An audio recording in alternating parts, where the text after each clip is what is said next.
안녕하세요. 행복한 노후 정보입니다.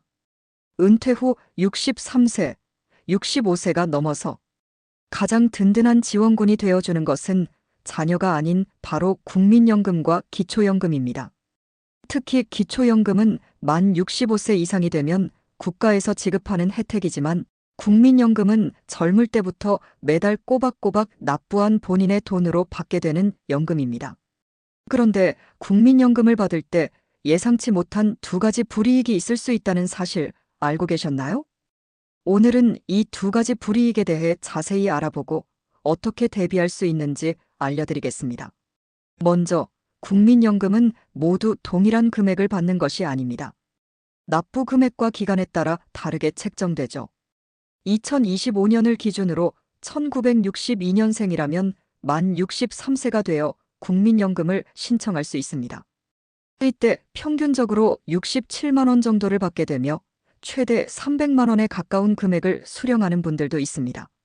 국민연금 수령액은 개인의 납부 이력, 납부 기간, 월 납부 금액 등에 따라 크게 차이가 나며 이로 인해 같은 연령대의 사람들도 서로 다른 금액을 받을 수 있습니다.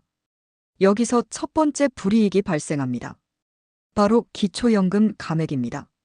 국민연금을 일정 금액 이상 받게 되면 기초연금이 최대 50%까지 줄어들 수 있습니다. 예를 들어 2025년 기준으로 단독 가구의 기초연금 수령액은 약 34만 3,510원인데 국민연금 수령액이 51만 3,770원을 초과하면 기초연금이 감액됩니다. 평균적으로 국민연금을 받는 분들은 약 6만 2천 원이 감액될 수 있습니다. 이 감액 기준은 매년 조정될 수 있으며 이에 따라 수령 금액도 변동될 수 있습니다. 기초연금은 저소득층 노년층을 지원하기 위해 마련된 제도이지만 국민연금 수령액이 일정 수준을 넘으면 해당 혜택을 줄이는 방식으로 운영됩니다. 이를 통해 실질적인 소득 보전을 목적으로 하지만 예상보다 많은 금액이 감액될 수 있어 미리 대비하는 것이 중요합니다. 두 번째 불이익은 건강보험료와 관련이 있습니다. 은퇴 후 건강보험료 부담을 줄이기 위해 많은 분들이 직장 가입자의 피부양자가 되기를 원하지만 국민연금 수령액이 일정 기준을 초과하면 피부양자 자격을 상실할 수 있습니다. 피부양자 조건은 연소득이 2천만 원 미만이어야 하는데 국민연금 수령액이 월 167만 원만 되어도 연소득 2천만 원을 초과하게 됩니다. 이 경우 피부양자 자격을 잃고 직접 건강보험료를 납부해야 합니다. 건강보험료는 개인의 소득 및 재산에 따라 산정되며 피부양자 자격을 상실하게 되면 월별로 적지 않은 금액을 납부해야 할 수 있습니다. 은퇴 후에는 고정소득원이 줄어들기 때문에 이로 인한 부담이 클 수 있습니다. 따라서 사전에 건강보험료 산정 기준을 파악하고 피부양자 자격 유지 여부를 꼼꼼히 확인하는 것이 중요합니다.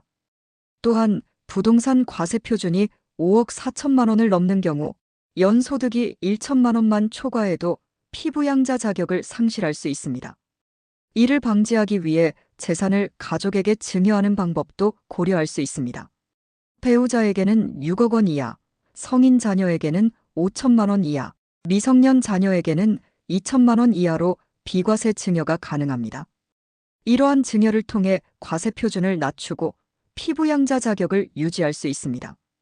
또한 부부 공동 명의로 부동산을 등록하면 건강보험료를 낮추는 데 도움이 될 수 있습니다. 공동 명의를 통해 과세 표준을 분산시키면 개별적으로 적용되는 세율이 낮아질 수 있으며 결과적으로 건강보험료 부담도 줄어들게 됩니다.